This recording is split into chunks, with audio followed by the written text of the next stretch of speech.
Good morning, good afternoon, and good evening, everybody. Thanks a lot for joining us for today's webinar, AI-driven innovation, how technology is transforming the future.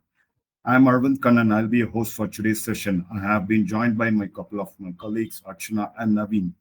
So this webinar is hosted by AI CoursePod, a platform dedicated to fostering thought leadership and industry insights on AI and emerging technologies through our webinars and hybrid events and expert-driven content. AI CoursePod connects with people and professionals to discuss the latest trends and shaping the future of business and innovation. For today's webinar, have some great innovative leaders. We have Swajit Basu, who's food and CPG CIO and entrepreneur. And we have Sean Jin, who's the managing director, advanced analytics at Plymouth Rock Home Assurance. And we have Martha, she's the senior director of claims analytics at Merkle. And today's session is moderated by Vijay Gajwani. He's EVP at InfoVision, who will guide us through this engaging discussion. A quick disclaimer before we get started. The views shared by the speakers are the personal one, and it's not related to the organization which they represent. Now, without wasting any time, let's hand over the stage to Vijay to drive this panel discussion. Over to you, Vijay. Hello, everyone, and thank you, Arvind. My name is Vijay Gajwani, and I'm AVP Client Partner, Consultative Advisor on Digital Transformation here at InfoVision. I would like to begin by extending a big thank you to our amazing panelists for joining us today. We have got an exciting session. We will talk about AI's applicability across industries and advancements we foresee in future. So let's get started and dive straight into one of the key questions. AI and innovation are widely discussed, yet there is a hesitation around adoption. So we want to learn from our panelists, why has the integration of AI posed such challenges? So anybody who would like to take a first step at this and share your thoughts? Sure, I would go first. Thank you, Martha. Hello, everyone, from the windy city of Chicago. Let's talk about the AI adoption. If we take a step back and think about the corporate America, you can divide the corporate America into three different sections. The software and technology companies that have to adopt AI. They have to adopt AI and use AI and offer AI in their products in order to stay competitive, in order to win the business, in order to deliver the solutions that the others are looking for, the other sections. Then we can transform or go into the financial industry. And why financial? Because financial industry has a lot of data. So they collect a lot of data. Financial industry has always been doing analytics and predictive modeling and machine learning, but now came AI. And I think because financial industry is so highly regulated, the companies are more comfortable with adopting AI for efficiencies, how to work better and faster. But they are not as comfortable yet in order to implement the decision-making by AI agents. So that's a challenge that each company, and we will talk more about risk later in this session, but that's a challenge that each company has to face. And then there's everyone else. And everyone else, in all reality, has data. Some have more data than others, but the data quality, the availability of data, and the maturity of the tools through the digital transformation really drives how well or how prepared is the organization to carry out this AI adoption. So essentially, if we think about, it's not a one size fits all, but at the end of the day, it all depends on the data, how good of a data, how much data does the organization have, maturity of the digital tools that they offer, and their risk tolerance. How does anyone else or how my colleagues, what do you guys think? Well, Vijay, thank you. Thank you, Martha. In the CPG industry, the AI challenge has primarily been, I think, legacy systems and technical debt. That goes into the mindset of even people who are in the IT industry, in the CPG industry, and so on. So legacy systems, technical debt. The second thing is larger CPG companies, you see data messiness and data fragmentation. That has been a huge issue throughout the industry. A typical billion-dollar company will run about 70 to 100 systems. So you can understand the fragmentation of the data. And then you add the consumer data, it creates a whole different level of data challenges. The third thing I would say is cultural resistance and skills gap. So AI is still emerging in the CPG front, not on the marketing and the consumer front, but in the back office, okay? And in the back office, because of legacy challenges, I see there is a tremendous cultural resistance and a skills gap. Lastly, CPG typically works on very thin margin. So cost and ROI remains an uncertainty. LLM costs, believe it or not, are pretty high. And when you're looking at a CPG company which has thousands of people, a $200 chat GPT per month subscription can add up very, very quickly. Lastly, because we are dealing with consumers, you have regulatory and ethical complexities. We cannot overlook that. So these 5 things are really what's keeping CPG and AI positioning at its challenging crossroad today. Sean, sorry, Yeah. Soji, if you can please jump. Yeah, thanks, Vijay. I echo what Sivaji and Marta said regarding the transformation of different companies using AI, especially for both. I think mostly on the consumer insurance side, and we get much better kind of adoption on the AI technology, and commercial side is a little bit of a challenge because we need a lot of kind of in-field underwriting. So it takes a lot of effort. But even that, given now the trend for both commercial and consumer insurance, so a lot of the AI technologies, like for our company, I see on both the marketing side. So we basically like marketing together with the partners who has, like, for example, they have a so-called one device called the lead bot. So we actually can help the customers to install like a device on their home so we can monitor their water leakage, right? And something like that. And also on the claim processing, underwriting, I see almost every department has very, large numbers of projects related to the AI initiatives.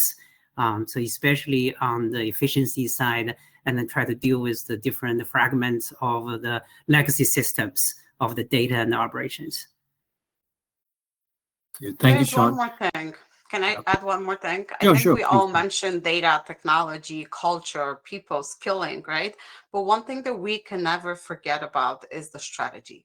Just like for data strategy, we need to have an AI strategy, and it has to be a part of the transformation process and alignment to the business objectives. If we do not have the right strategy, we won't have the right plan and the right destination postcard. Where are we heading with the new technology that exists, especially the AI? It's a great input there. We talked about data, people, and now, Marta, you rightly brought in strategy. So as we talk about these challenges, I know a broader audience would like to hear from you, industry leaders, that how your organization is utilizing generative AI. So if you can talk about some of the use cases, and I'll start with you, Marta, since you brought up the strategy and ended up the last question for my side. So let's talk about specific use cases, some of the usability and application of LLM models to unstructured data that you see in your organization, Marta. Yes, sure. So in insurance company, we collect data. Insurance companies always collect the data. They have always done analytics, and they have always done advanced analytics, from predictive to prescriptive to machine learning. But what has been an opportunity that didn't exist before with the large language models is to tap to the wealth of information that is currently stuck in the unstructured data.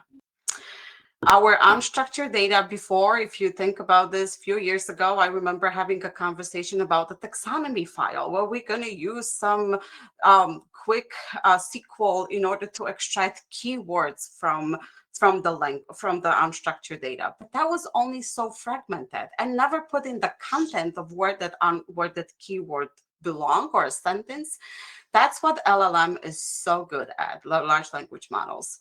If you think about, if we look at notes, there are many different notes that our employees enter. And if we look at notes, we can say, well, there is about 20 pages of note.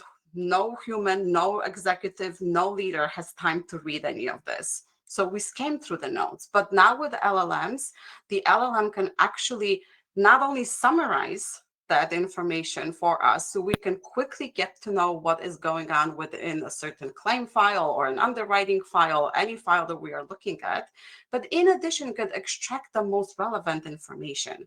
So that has been a use case that I have seen very handy and has been extremely high return on investment. It created efficiency, it created better processing, better information gathering, right? But there are many others, LLMs and OCR combined, right? When we actually OCR text from files that are not digital files and then use that data. So with all of that, we are tapping to the information that we have not been able to tap before in the past, and tapping into it with an extreme speed, but also there's a cost, right? Just like we said before, there is an extreme cost and we have to be cognizant of it. But there's definitely a lot of wealth of that within the unstructured data. You rightly said those notes or the images, how you do with intelligent document solutions out there, it's made more efficient, that usage of those data, especially when it comes to the insurance industry. Thank you on that. For sure. Sean, I know you are also from the insurance industry, home insurance products. If you can talk about some of the use cases, how you see home insurance products embracing AI ML technologies in your company, if you can talk about that. Sure. I think I just want to follow up what Marta just said. Yeah, we as a company, we collect all kinds of data, and then including the structured and unstructured. So a lot of the unstructured data actually processed by the third-party vendor. Like, for example, a lot of the aerial images are processed by the data vendors as they're using AI technology, extract the information around the house, like from the 3D dimension, kind of a 3D point of view. Look at the roof condition, the area of the flat roof, like the there is a tarp on the roof and the debris in the yard, whatever they collect, and then put it in a structured data, and then we compile them and kind of integrate it in our other data sources like property data and like the human behavior type of data. So since I joined the company, we grow the data elements for every house in our footprint about from 79 variables to over 40,000 features that we can use in our business intelligence and the predict modeling. So we actually have the full kind of a national database around 150 million properties in the country. And then, kind of in our 6-state footprint, we have about 20 million properties now pre-priced before the quote. And so we put it online. So when you come to the website, you just put in a name and address, and immediately within a second, we'll show you price, because we have all those data elements kind of pre-processed, all the predict models pre-processed, waiting for the usage. If you live in our 6-state, footprint, you can just get on it, get the quote very fast, within seconds. And that's how we kind of combine all the different data set and then put a usage. And then that is our model use, and then that is how the product was designed. So that's the only product we have. So we are the only one in the industry right now do this fast quote process. Amazing work, Sean. Great. So we heard the insights, how the insurance industry, some of the use cases. Let's go to Subhajit at CPG. Subhajit, how is AI rewriting the rules of supply chain success in CPG? What do you see there? It certainly is rewriting the rules of supply chain in CPG. You have to think of AI that's taking the linear process into a much more proactive and intelligent ecosystem, because everything in CPG works via the supply chain, right? And the better we are at predictive precision, we can see things around the corner that's happening in the industry, and AI simply makes that much more easier and better. So let's think about historical sales, or what's happening with weather, or whether you have a social media buzz on a product, or there are micro economic signals to forecast demand, because in CPG you want to put the right amount of product at the right place at the right time. And that's where AI excels, right? It understands the impact of a product in a seasonal environment. So in October, take example, if you go into Starbucks, it can precisely tell you at a store level what your pumpkin spice latte demand is going to be, right? So that is a very, very important thing. Or TikTok is driving a surge in demand for some spicy flavor. How are you going to bring that social media data and do a demand forecast, right? So it's not about just reacting, but also smoothing out the demand to the supply. And that coordination, seeing around the corners with predictive precision, is where AI really, really shines. So you can almost do real-time optimization much better, much faster. You can reduce waste by doing smarter, leaner manufacturing and operations. As I told you, you can have a better sync up with your suppliers and with your sales team. And your consumer-driven demand, like I mentioned with social media, you can shape the supply to the demand. So those points, I think, are really, really important. So think of it as AI powering the central nervous system of your supply chain. That's great. Thank you for going into details. You talked about these large-scale models, ChatGPT, GPT-4, similar LLMs. They require significant computational resources for training and deployment.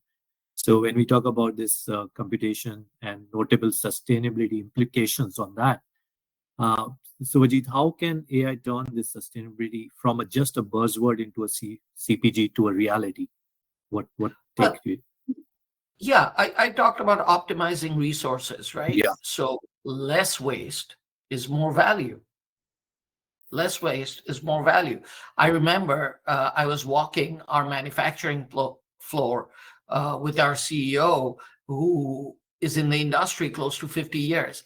In few minutes, he picked up on the production line what the waste was and why was there so much waste. So optimizing resource use, less waste is more value, right? Smarter supply chains, green from source to shelf. There are greenhouse farming that's going on. So how do you connect that supply chain from the greenhouse all the way to the demand at the store shelf, right? And that supply chain can be optimized very, very nicely with AI.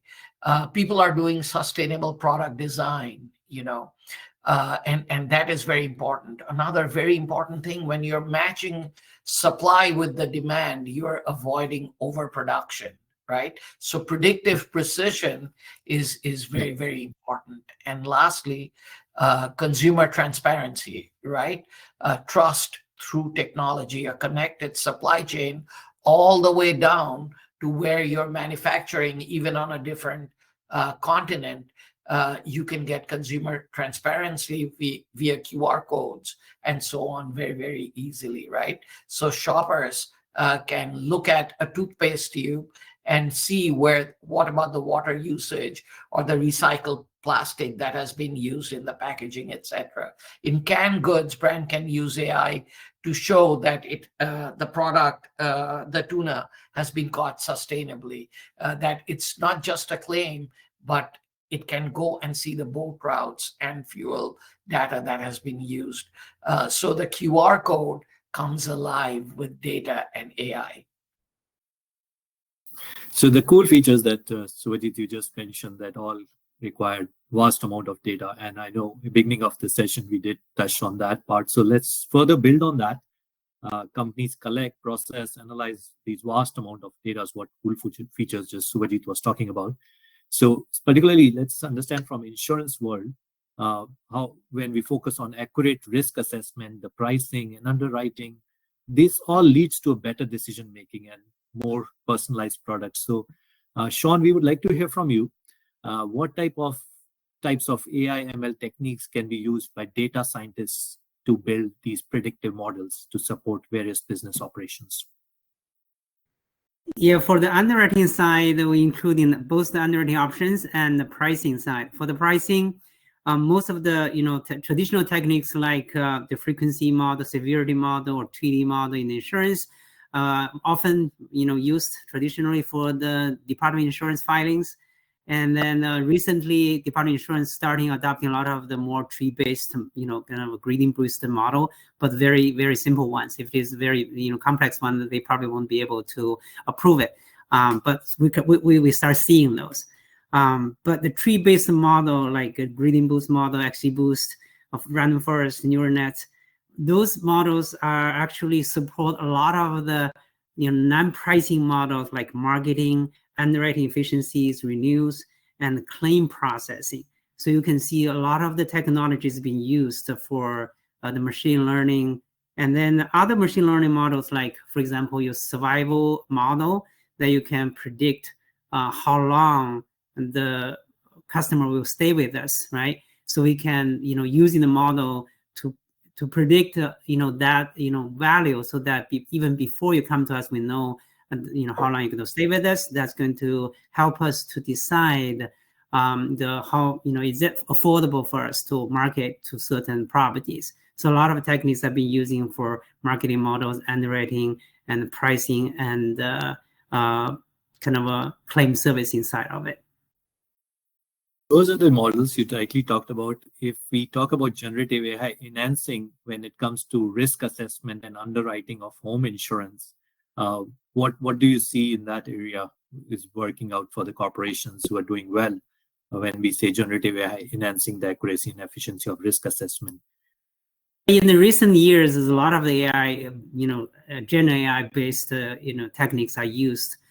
For pricing side, we just touched base about like using generated like aerial images type of variables, and then using street views from Google. Some companies can generate a lot of the kind of like say distance to fire hydrant.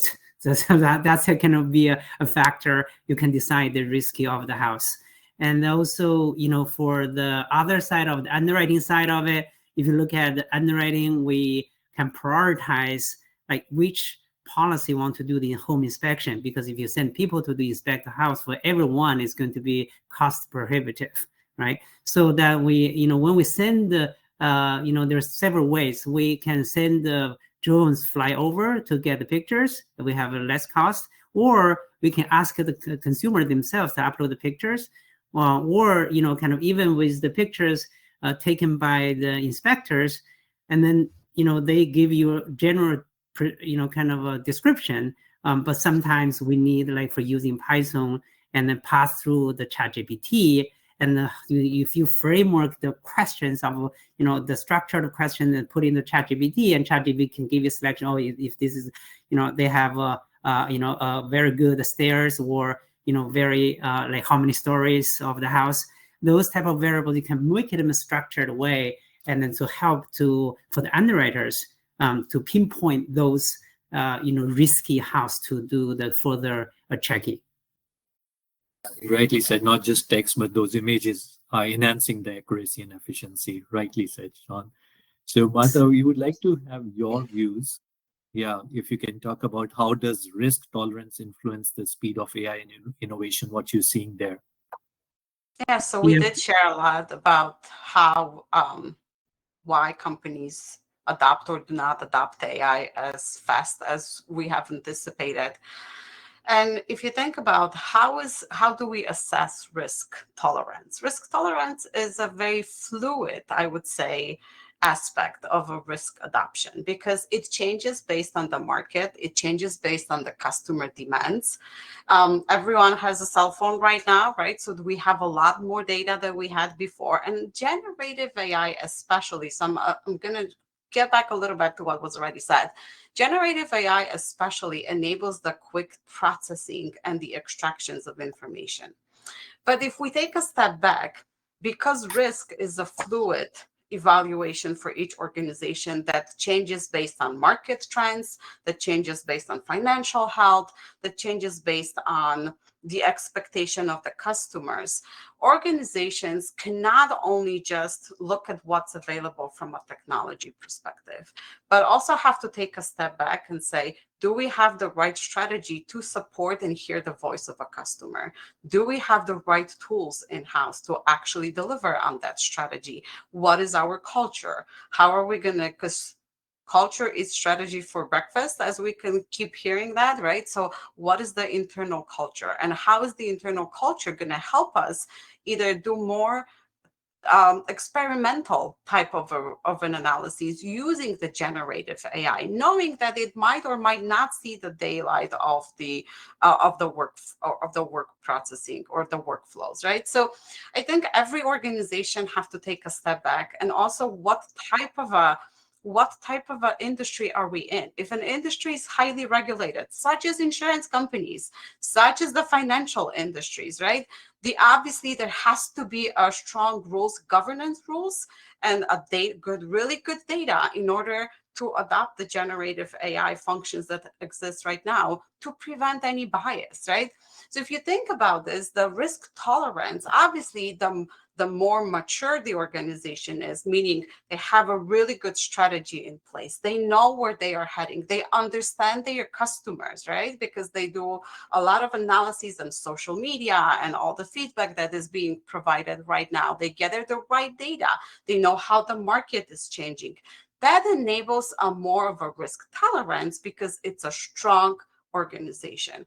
Organizations that do not have all the docs in place yet, or are working on them, or not yet use all the data that they already collect, right, have some challenges in adopting AI because there is obviously bias, right? So I think that's what has to be balanced in order for an AI adoption to truly take off. Like, where are we going? How are we going to get there? What type of data do we have? What do our customers want from us? And how do we deliver this fast? Because people do not have, or not people, but organizations don't have the ability to use we have to walk before we run. We have to be walking and running and crawling at the same time at this point, just because the market and the demands are changing so fast.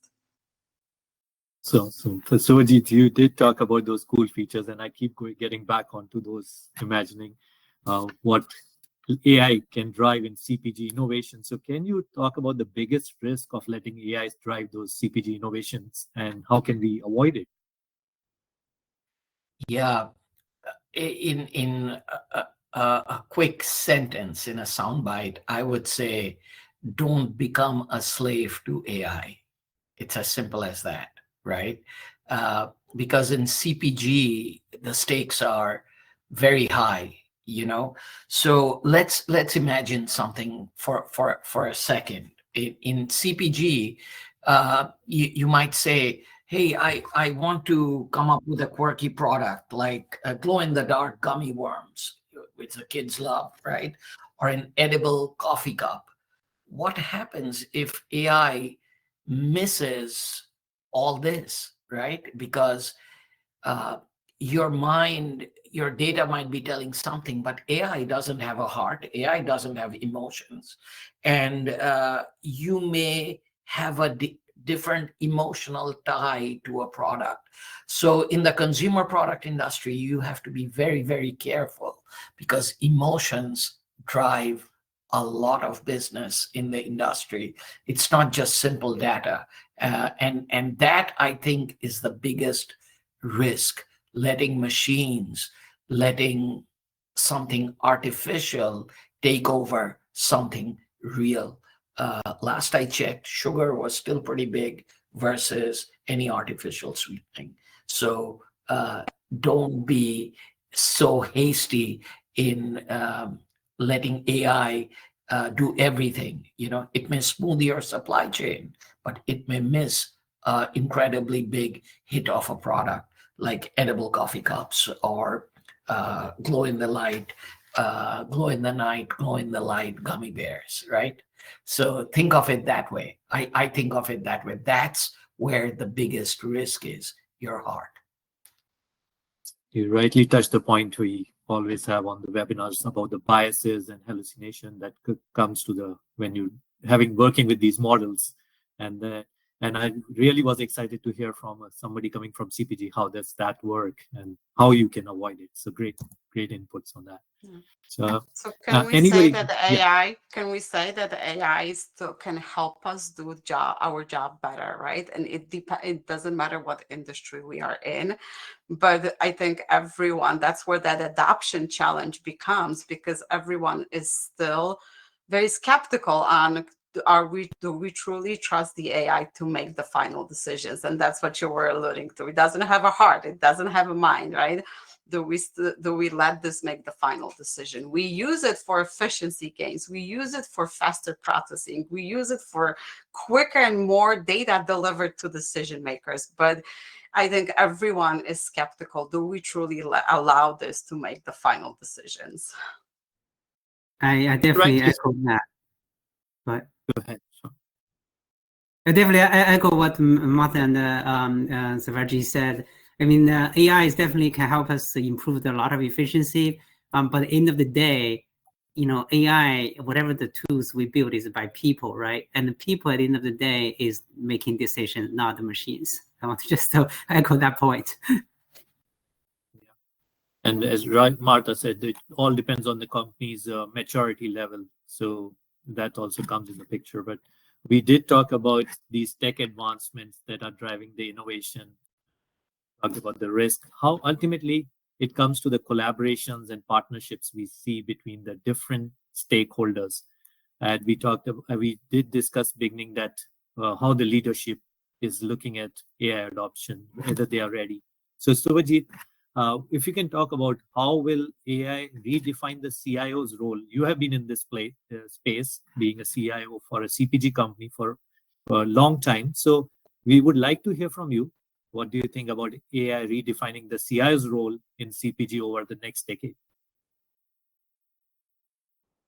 Tell you frankly, I've been thinking about this all week, and I actually made a post. I think the role of the CIO or the CISO is going to go away in 10 years. The way we know those roles, I think, is going to go away. I'm basically predicting my job position demise.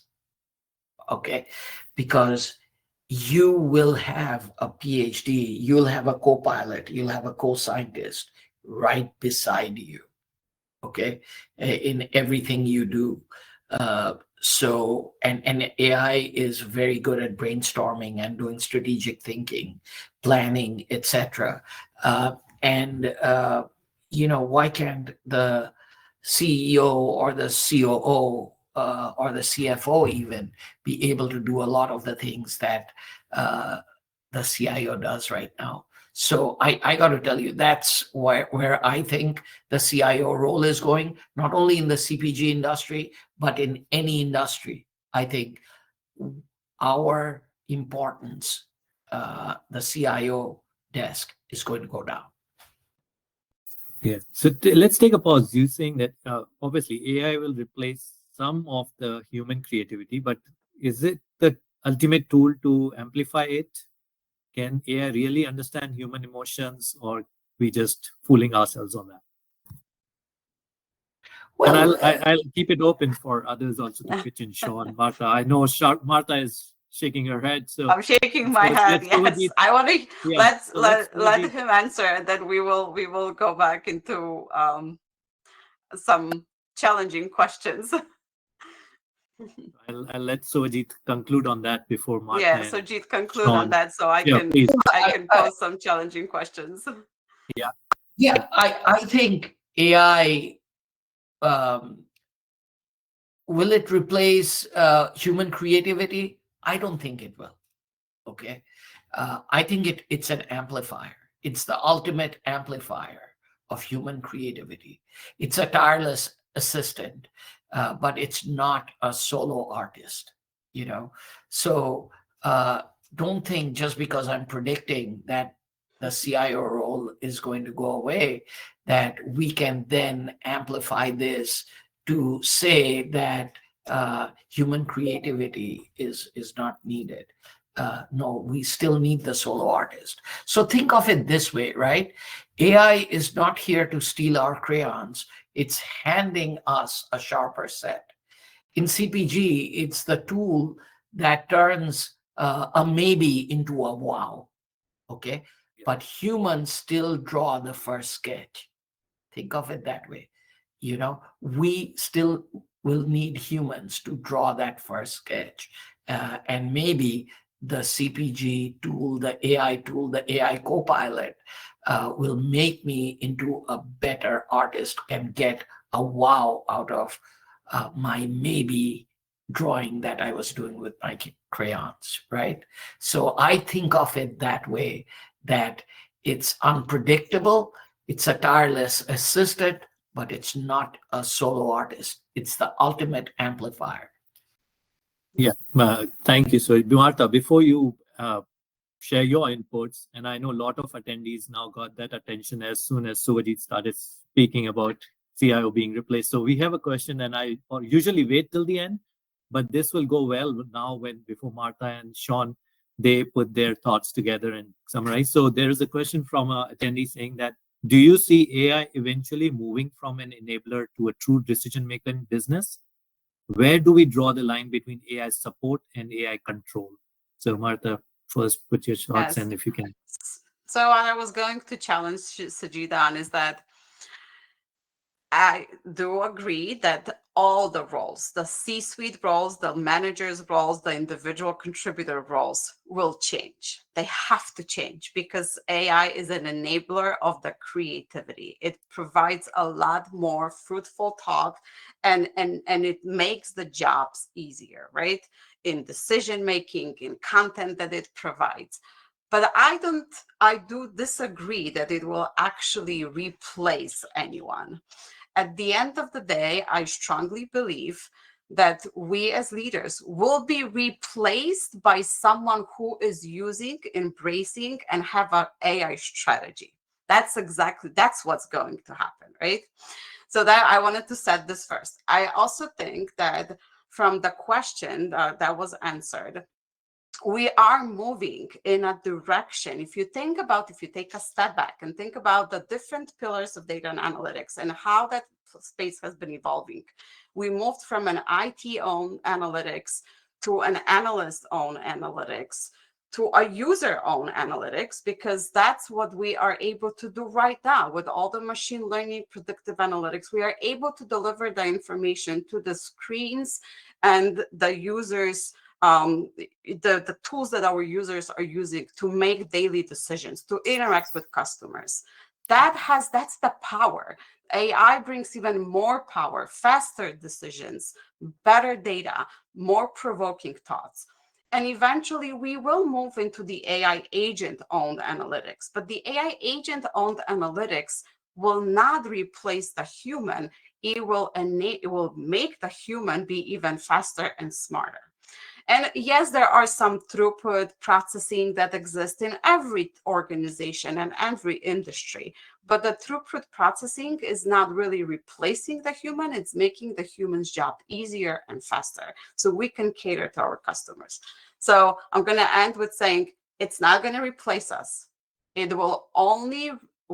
will be replaced with the individuals that are using, embracing, and have a full understanding of how to integrate AI into strategies, objectives, processing, and from C-suite all the way to individual contributor. So that's what I'm going to end this with.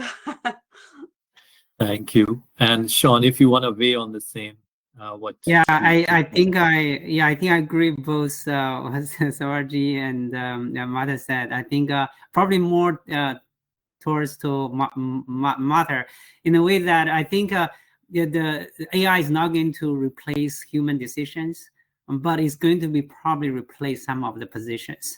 For example, one of the positions when I in my old time is called SAS programmer. It's very highly paid. And now if you say, oh, I'm a SAS programmer, probably it's out of date, right?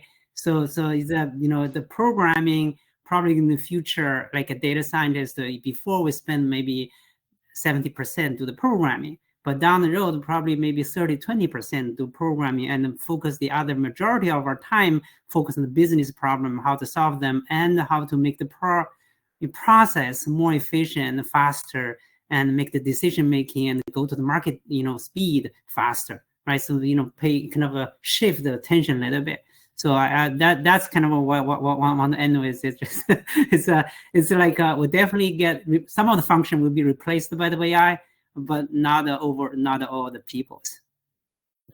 Great, Sean. As we have you speaking right now, so can you talk about you do deal with a lot of data, and can you talk about we touched the point about having a potential biases present in the data. So how do companies handle that? What inherent biases come in and how to train these models? What is the best strategy to handle this? Yeah, this comes down to a lot of the philosophy debating. So as a data scientist, like from statistical world, so I always put on the statistical thinking behind the model build. Like if you look at how the model is used in the future, right? So you're using a model, let's say, on all the quotes, and then when you build a model, you want to build a model on all the quotes, but sometimes you don't have it, right? So like you said, it's a bias sample. All the historical sample you have is the policies. It's only a small portion of the historical quotes. So in order to build an efficient model, you have to think about that. So for the best building model, then you want to check, okay, what is the bias? How biased your sample is compared with the model going to be used. So it's basically the basic concept of the statistical of the sample and the population concept, right? So you have to build the model through those thinking in order to get the better model. So to avoid the situation, you build the model on the apples, you apply the model on on oranges. And then obviously other aspect of is that variable you used to build the model in the historical data, do they match the similar thing that's going to happen on the same predictor in the when you use the model? They may not mean that the same thing, even they call the same thing, because of how they define the historical way versus the future way. And given the human behavior change across time, you have to think about the models like so-called robustness, right? And also you want to, when you build a model, you think about overfitting. There's all kinds of statistical thinking when you build those models and in order to use them, correctly. You're right. That's why we need data scientists. Why we need data scientists. Is that correct? Yes, I'm sorry. I said that's why we need data scientists, right? That's why we need, yeah. We just cut down on the CIO roles. Now, at least let's not cut down on the data scientists. So rightly said, Marta. So let's explore what the future holds. And Sean did touch on that. Let's take the small sample data before we move on. So let's talk about what future advancements we foresee in the CPG and insurance world. So let's start with Subhajit. And I know some eyebrow raising comments might come from him. So I always like going back to Subhajit. So what is the only one thing that AI will change about our shopping carts by 2030? So what do you see, Subhajit, there? What is that one thing that will change in the, a couple of things. Will we still need a shopping cart? You know, I also Agreed. think one big change because of AI. What do you think? Will we need a shopping cart? Maybe not. Maybe I think a big impact of AI on CPG will be customized products, so customized nutrition to your need. Okay, so systems will take a sample and can tell you what vitamins, what nutrition you should have. And then the system could then talk to your Grubhub or Uber delivery, whatever it is, and have that product freshly delivered from your grocer or from your pharmacy or from your Rite Aid, whatever you get your nutrition from, right? So customized nutrition, customized medicine being delivered automatically from the pharmacy or the grocer to your home eliminates, in my mind, the need for even a shopping cart. You know, look at Amazon.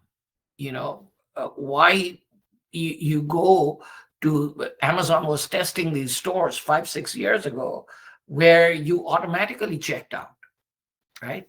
So you take it a step further with AI. You have a customized product, whether it's food, whether it's medicine, being delivered automatically, and everything is connected. So I think that's where this whole thing is going. So that's rightly said. You touched the point that AI will predict what you'll buy before you even know you want it. So end of traditional marketing. So Ajit, you rightly said it's the greatest evolution. And customized, right? Customized exactly to your need. The vitamins you need will be delivered to you in the right dose. The food and nutrition that you need, because you're training for a marathon or you want to lose weight, will be delivered in the right quantity to your need. Why not?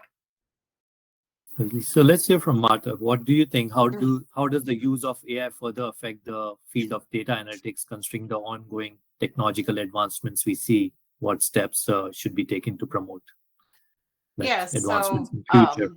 One thing, I want to add that by 2030, McKinsey said that about 375 million people will need to be reskilled. We have about 4 different generations in workforce right now. And even without AI, there has been a clash already, right? Because there is the different way of thinking. So by 2030, especially in the data and analytics space, the analysts will have to work smarter. They have to be able to understand where AI will help them with what they are doing right now. The code writing, right? The simple ETL code writing that we have right now. Why would we spend hours using either whatever ETL tool that data engineering are using in order to write that code? That all can be generated and by AI. So data and analytics teams are stretched thin right now because of all the innovations that is happening in the marketplace. And how do we consume that innovation and deliver to the stakeholders within the companies, and then also relearn, right? Because every single day, the data engineers, data analysts, data scientists have to relearn how to use the new technology and apply in their day-to-day work. So that's essentially what I would say, that the innovations of AI is going to change how we work. And all leaders have to embrace this. We have to encourage our teams. We have to set the right development expectations. I always tell my team that we have to be marketable employees internally and externally. And that's where the development comes extremely heavy and extremely important. And that's what AI will definitely change moving forward. How we work, and we have to work better and faster. Great input. Sean, if you have anything I want to add on what future holds for in Gen AI, and I know we are getting close to our end of our time. So Sean, if you can talk about that as well as give a conclusion so that we can take up the questions that attendees have said. Thanks, Vijay. I mean, given all the regulatory requirements on AI usages, and given that all the AI tools give us all the convenience and make our more efficient, So I would think there is a kind of definitely there is two force, right? One is resistance, one is the kind of adoption. So my gut feel is that just like the new technology coming out, so either on the train or you're left behind, right? So my words for the new generations, I'm the old generation. I was using SAS, right? Or the new generation using R and Python. And so going forward, AI definitely is a language that you have to learn, right? So that you cannot live without it. So that's kind of my 2 cents, right? You have to adopt it, but at the same time, it's just a tool, right? So at the end of the day, we still serve the people, and the people should make the right decision to use the right tool for the right product. So. And if we can hear from Suvajit, what's your thoughts, concluding thoughts for our team, and then we take a Q&A. Well, a couple of things, right? When we were preparing for all this, we talked about, are we ready for AI design to be the next big CPG product from concept to shelf, right? So I think we are almost ready, but we are not there yet, right? Because AI is ready to draft the next big CPG hit from concept to shelf, but it's not stealing the pen yet. The crayon yet that I was talking about before, right? We are the editors, and in a few years, we might hand it the keys, but we are still going to be the editors. And then the other thing we talked about is whether AI is going to put an end to traditional marketing, or will it be its greatest evolution, right? And I think traditional marketing is not dead. It's going to get a turbocharge upgrade because of AI. So think of AI is not the Grim Reaper of marketing. It's actually the rocket fuel. So traditionals evolving from megaphone television type marketing, you're going to become more of a mind reader. And in the CPG business, that's how we win the hearts and the carts that you mentioned a little while ago, right? Customized nutrition to win the hearts, and having a customized message for you, and maybe a world with automated shopping carts that bring in the fresh produce, bring in the fresh nutrition, bring in the fresh medicine to you automatically. That's where AI is really going to shine as the co-pilot. Martha, please, if you can share concluding thoughts for the concluding thoughts. For me, the concluding thoughts is AI, yes, it is just another tool, but we have to think differently about that tool. It's not how to use it and what to write in it, but essentially it's the prompt engineering. What are we going to ask of it? That's one thing. The other thing that, like I said before, we have to, by 2030, we have to all reskill and upskill our employees. So developing a persona-driven education efforts and development efforts within each organization is definitely a must.